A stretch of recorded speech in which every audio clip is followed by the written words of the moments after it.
I always thought my son Ryan was the kind of boy who would take his time when it came to love. He was shy, thoughtful, the kind who would spend weekends lost in books or helping at the local shelter without expecting anything in return. I used to joke that Ryan might finish college before ever working up the courage to ask a girl out. It wasn't that he wasn't handsome or kind, he just wasn't the type to chase romance the way most teenagers did. And honestly, I admired that about him. But a few months ago something changed. It started small. I noticed how he would keep checking his phone when he thought no one was looking, smiling at messages that seemed to brighten up even the darkest days. He began humming while doing chores, tapping his foot absent-mindedly when he sat at the dinner table.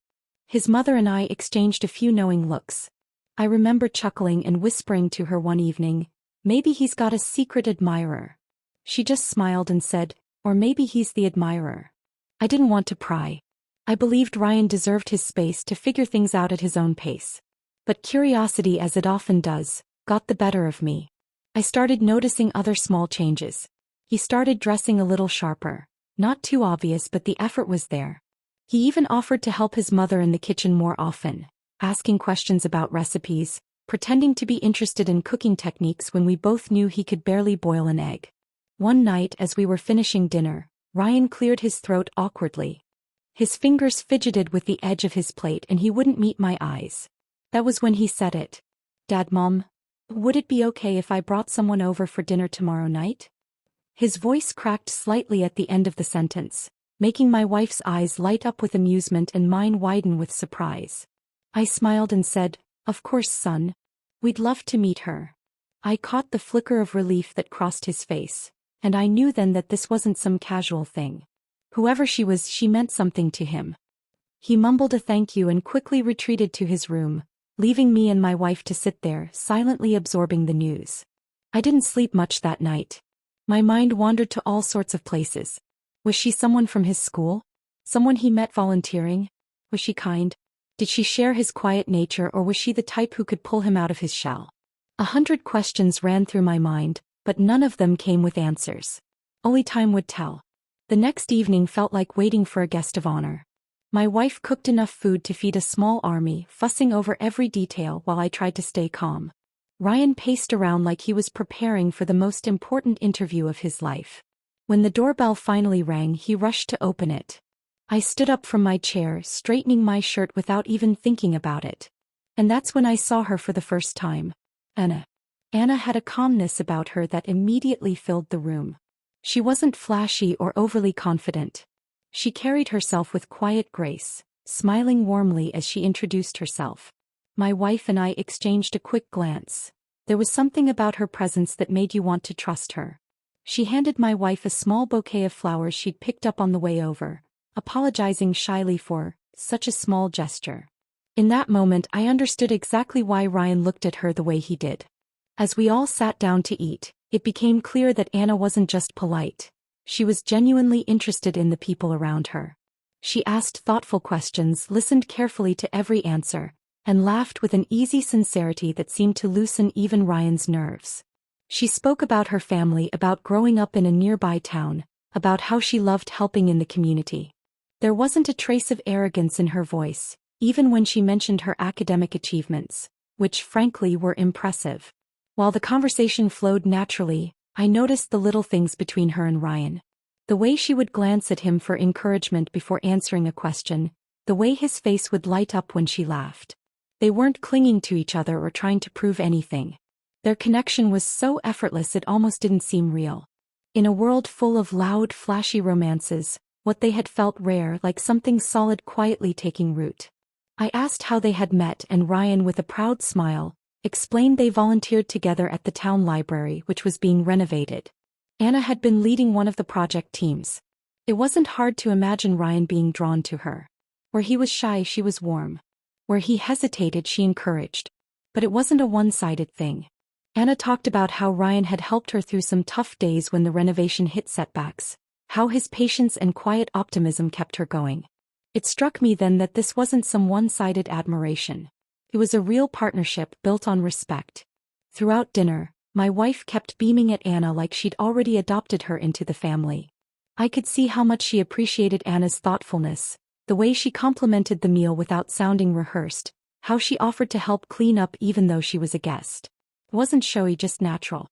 Ryan barely said a word about his feelings that night, but he didn't have to.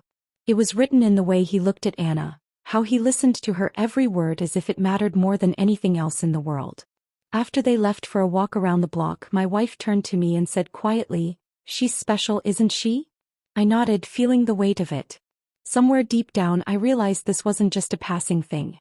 Anna wasn't just a first love or a high school sweetheart. She was the kind of person who changes the course of your life without even trying. And Ryan, my quiet, careful son, had somehow found her.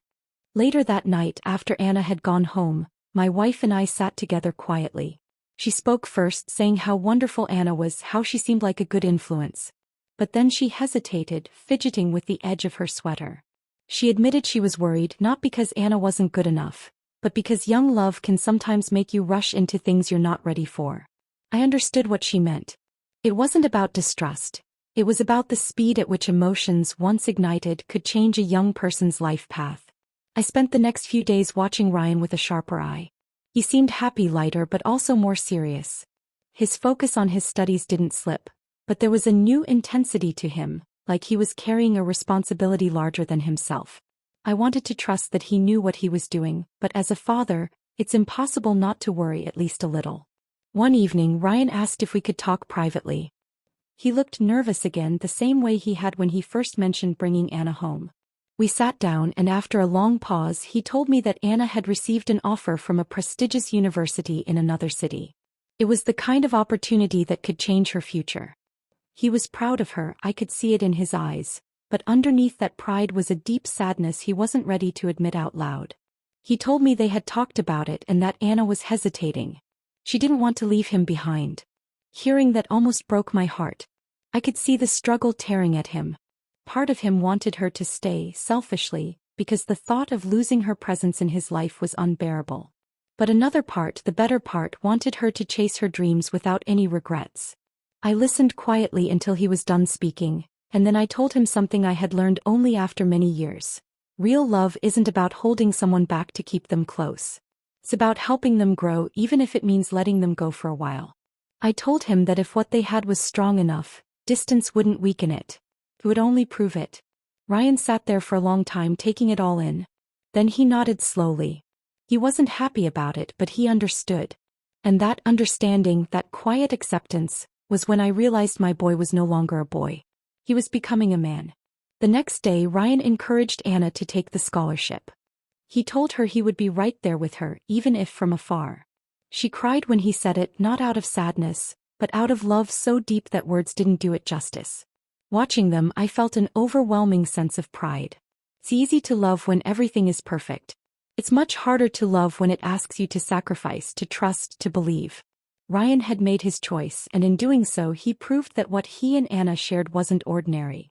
It was something rare, something real, something built to last. Anna left for the university a few weeks later. The goodbye was quiet, almost understated, but you could feel the weight of it in every small gesture. They didn't make any promises they couldn't keep. No dramatic declarations, no desperate pleas. Just a simple understanding that what they had was worth fighting for, even across the distance. I watched Ryan as he stood at the door after she left, his hands shoved deep into his pockets, his head bowed slightly. He didn't cry, but there was a heaviness around him that hadn't been there before. In the months that followed, Ryan threw himself into his life. He kept busy with his classes, worked part-time at the local bookstore, and continued volunteering at the shelter. He didn't sit around waiting for phone calls or texts. They stayed in touch, of course, but their relationship wasn't built on constant communication. It was built on trust. When they spoke, it wasn't about clinging to the past or lamenting the distance. It was about sharing their days, their small victories, their frustrations.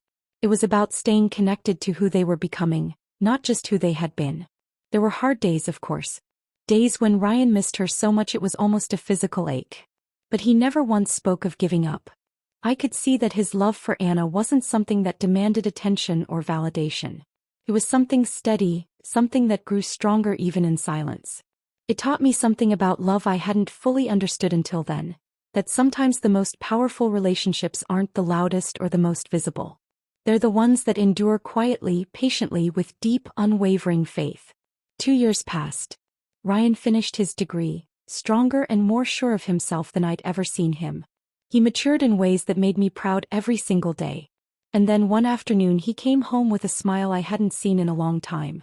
Anna was back. She had finished her studies and returned to town to take a teaching job at a local school. The reunion wasn't some grand cinematic moment. It was simple, natural, like two pieces of a puzzle clicking back into place. They picked up right where they left off, but with a deeper understanding of each other, shaped by the time and distance they had endured. It wasn't about filling a void. It was about building something even stronger together. One evening, as we sat outside under the soft glow of the porch light, Ryan told me he was thinking about proposing. Not out of urgency, not because he was afraid of losing her again, but because he had spent 2 years learning what life without her felt like, and he didn't want a life where she was anything less than family. I looked at him and realized there was nothing more I needed to teach him. Love had taught him everything he needed to know. Real love isn't about holding someone close so they can't leave. It's about giving them the freedom to soar and trusting that they'll find their way back to you when the time is right.